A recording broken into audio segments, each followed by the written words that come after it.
રાજા અશ્વપતિએ પત્ની સાથે સાવિત્રી દેવીની આરાધના કરીને સર્વગુણ સંપન્નવાળી પુત્રીનું મેળવવાનું વરદાન પ્રાપ્ત કર્યું. પછી સર્વગુણ સંપન્ન દેવી સાવિત્રીએ જ અશ્વપતિના ઘરે કન્યાના રૂપમાં જન્મ લીધો. સાવિત્રીએ જ્યારે યૌવનના ઉંબરે પગ મૂક્યો ત્યારે તેના માટે યોગ્ય વરની શોધવો ઘણો મુશ્કેલ હતો. આથી સાવિત્રીને યોગ્ય વરની શોધ કરવા માટે દેશભ્રમણ માટે મોકલી દેવામાં આવી, જેથી કરીને સુયોગ્ય વરની પસંદગી કરી શકે. સાવિત્રીએ પોતાની માટે સત્યવાનને પસંદ કરી લીધો. નારદજીએ સત્યવાન અને સાવિત્રી ગ્રહોની ગણના કરીને તેના વ્યક્તિત્વના વખાણ કર્યા, પણ સાથે કહ્યું પણ કે સત્યવાનનું આયુષ્ય ખૂબ નાનું છે.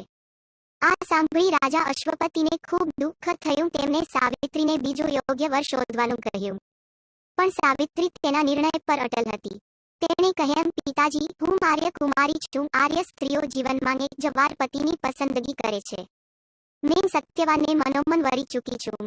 હવે તે અલ્પાયુ હોય કે દીર્ઘાયુ એ મારા નસીબની વાત છે, પણ હું કોઈ અન્યને મારા હૃદયમાં સ્થાન નહીં આપું. સાવિત્રી અને સત્યવાનના લગ્ન થઈ ગયા.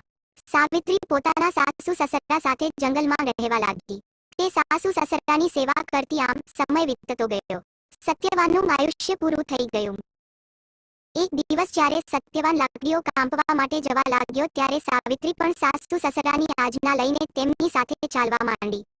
સત્યવાને મીઠા મીઠા ફળ લાવીને સાવિત્રીને આપ્યા અને પોતે લાકડી કાપવા ઝાડ પર ચઢી ગયો.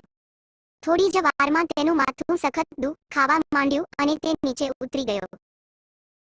સાવિત્રીએ પાસે આવેલા એક વડના વૃક્ષ નીચે તેને સુવાડી દીધો અને તેનું માથું પોતાના ખોળામાં મૂકી દીધું. સાવિત્રી બધું જાણતી હતી કે શું થવાનું છે, એટલા માટે તેનું હૃદય કાંપી રહ્યું હતું. પણ મનમાં તેણે કશું વિચારી લીધું હતું. આથી એક ગજબની પવિત્ર દૃઢતા તેના ચહેરા પર દેખાતી હતી.